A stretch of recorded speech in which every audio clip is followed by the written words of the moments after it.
As 2022 comes to an end, I think we can agree this has been a challenging year for so many people. We understand many of you are struggling at the moment with the cost of living, so I'd urge you, if you need any help, please contact us. Our friendly financial inclusion team can offer you help with money support and benefits information.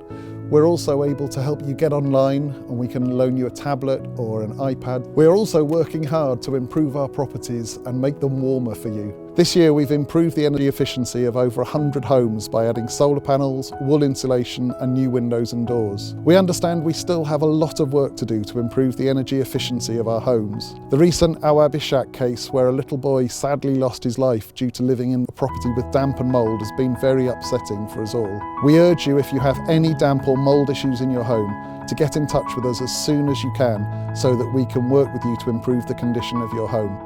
Despite the challenges this year, we've had some fantastic moments where staff, contractors and tenants have worked together to improve the communities that we live in. These include funding equipment for sports halls, community centres, libraries and maintaining community buildings. Looking to the future, over the next 5 years, we will be focusing on ensuring that you live in a safe, affordable and high quality home. In the new year, we'll be launching a new tenant influencer strategy where you, our tenants, will become our influencers. Tell us exactly what is going wrong and what is working well. We want to hear from you. I would like to thank all tenants for their dedication and all staff for the hard work they've put in over the past year. As we move into the new year, all of the staff at Newydd and myself wish you a happy Christmas and hopefully a better new year for all of us.